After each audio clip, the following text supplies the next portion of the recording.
At the center of Jean-Paul Sartre's philosophy is a claim that sounds abstract but has far-reaching consequences. Human consciousness is not a thing. It is not a substance, not an inner object, not a container filled with thoughts or experiences. Consciousness, Sartre argues, exists only as an activity, and that activity is defined by nothingness. This claim is not a poetic metaphor. It is the structural core of being and nothingness. If it is misunderstood, everything that follows in Sartre's philosophy, freedom, bad faith, anguish, responsibility, becomes distorted. Sartre's task in this part of the book is therefore radical and precise, to describe consciousness without turning it into an object. Most philosophies before Sartre treat consciousness as something that has contents, ideas, sensations, images, memories. These are assumed to exist inside the mind. Sartre rejects this model entirely. For him, consciousness does not contain anything. It is always consciousness of something. This point may seem simple, but it is decisive. Consciousness is not a thing that first exists and then reaches outward. It is defined by its directedness. To be conscious is to be oriented toward the world, toward objects, situations, possibilities. There is no inner chamber where consciousness sits and observes representations. There is only engagement. Because consciousness is always directed outward, it never coincides with itself. It is never fully present to itself in the way an object is present. A chair is what it is. A rock is what it is. Consciousness, by contrast, is always elsewhere, in what it attends to, desires, fears, or imagines. This is where nothingness enters. Sartre argues that consciousness introduces nothingness into the world, not as a mystical force, but as a structural feature of awareness. To notice something is already to distinguish it from what it is not. To desire something is to experience its absence. To plan is to relate to what does not yet exist. To regret is to negate what has been. In each case, consciousness is not merely registering what is present, it is relating to what is not. This relation to absence is not accidental. It is what consciousness does. Sartre, therefore, rejects the idea that nothingness is a void floating somewhere behind reality. Nothingness appears through consciousness. It is how consciousness structures experience. Without it, there would be no questioning, no possibility, no freedom. This claim radically alters how we understand the self. If consciousness is not a thing, then the self cannot be a thing either. There is no inner core, no fixed ego sitting behind experience. Sartre insists that the ego is not inside consciousness at all. It appears in the world as something consciousness reflects upon. This means that the self is not given in advance. It is constructed through action, memory, and interpretation. One becomes a self over time through what one does and how one understands it. The self is not the source of consciousness. It is one of its products. This reversal is crucial. It means that consciousness does not belong to the self belongs to consciousness. Because consciousness is defined by nothingness, it is also defined by lack. It is never complete. It never coincides with itself. It is always projecting beyond what it is toward what it might become. Sartre calls this structure transcendence, not in a religious sense, but in the sense of always going beyond the present. This structure explains why Sartre insists that human beings are not identical to themselves. We are never fully what we are. We are always in the process of becoming something else. Even when we attempt to fix our identity, that attempt itself is an action that points beyond the present moment. At this level, Sartre's ontology already carries existential consequences. If consciousness is defined by nothingness, then freedom is not an added property. It is the very mode of existence of consciousness. To be conscious is to be able to negate, to refuse, to imagine otherwise. Freedom, in Sartre's sense, is not the ability to do anything at all. It is the inability to be fully determined. Consciousness always introduces a distance between itself and the world. Even under constraint, it relates to its situation as this situation rather than another. That relation is the space of freedom. This is why Sartre rejects explanations that treat human behavior as mechanical. Psychological causes, social pressures, and biological factors shape situations, but they do not eliminate the gap consciousness introduces. That gap, the distance between what is and how it is taken up, is nothingness. At this stage, Sartre is not making an ethical claim. He is making a descriptive one. He is saying, this is what consciousness is like. Ethics comes later, responsibility comes later, but they depend entirely on this structure. Sartre also insists that nothingness is not destructive. It does not negate reality in the sense of denying it. It makes meaning possible. Without nothingness, there would be no distinction, no question, no project. The world would simply be what it is, without perspective. Nothingness allows consciousness to carve the world into significance. This matters, that does not.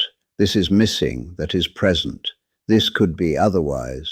Consciousness organizes reality through negation. This organization is not neutral. It commits the individual to a way of seeing the world. To notice something as lacking is already to take a stance toward it. To imagine a future is already to value it. Consciousness is therefore never passive. By the end of this analysis, Sartre has established something unsettling. Human beings do not possess consciousness the way they possess objects. They are consciousness. And consciousness is not stable, complete, or grounded. It is restless, incomplete, and defined by what it is not. This restlessness explains why human beings seek solidity, why they want fixed identities, why they are tempted to treat themselves as things.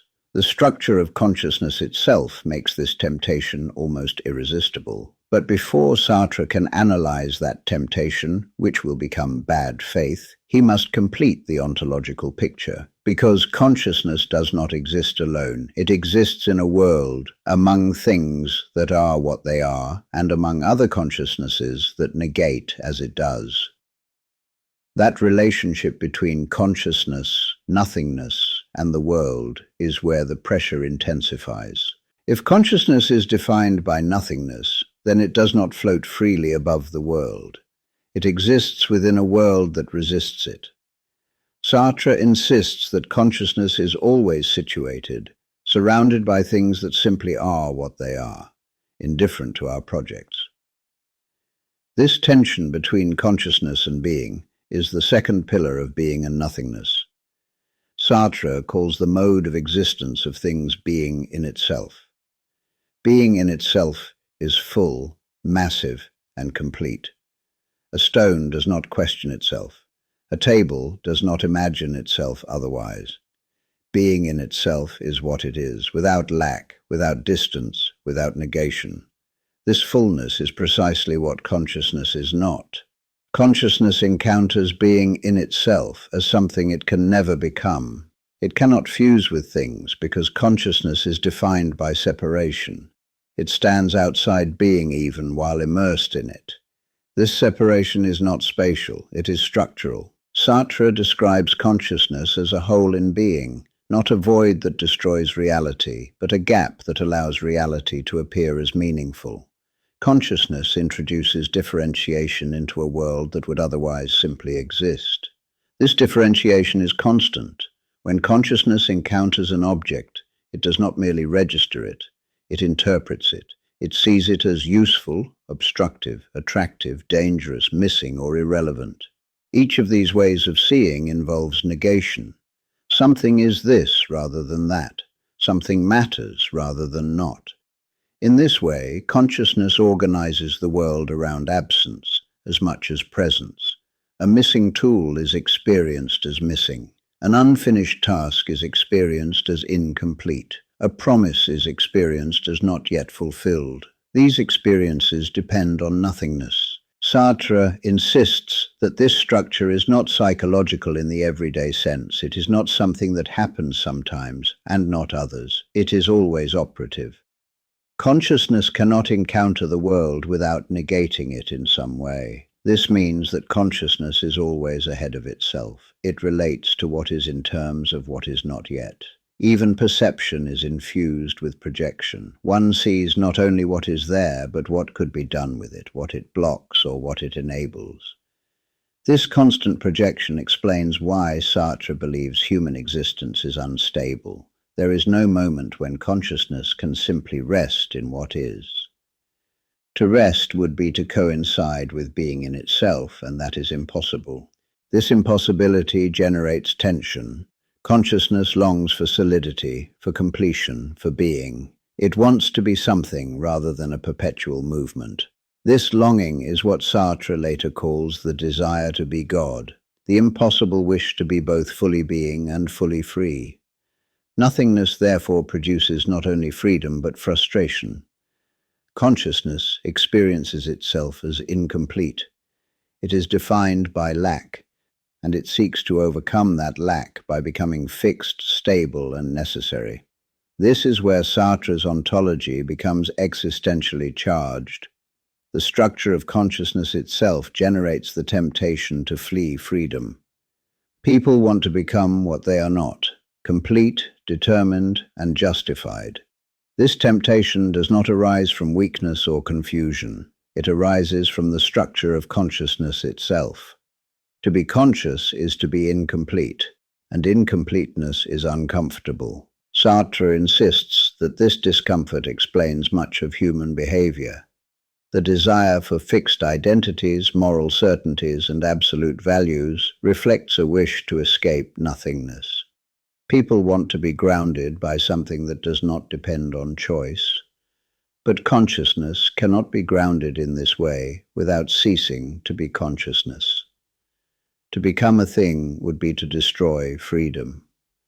This is why Sartre insists that any attempt to eliminate nothingness results in self-deception. At this stage, Sartre introduces a crucial clarification. Nothingness does not mean that the world lacks reality. Being in itself remains stubbornly present.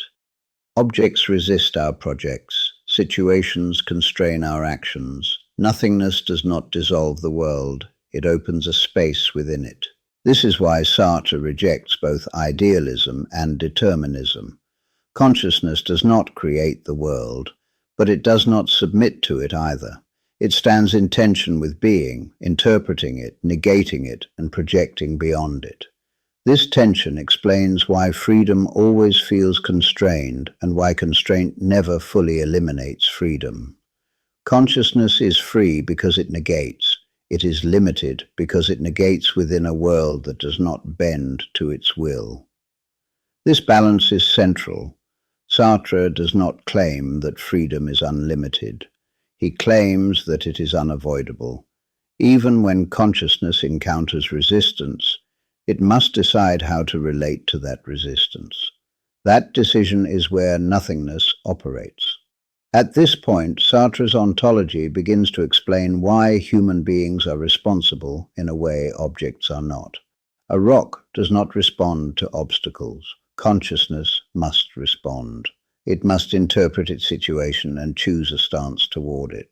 This responsibility is not moral yet, it is structural. Consciousness is responsible because it cannot avoid relating to what it encounters. Even refusal is a relation.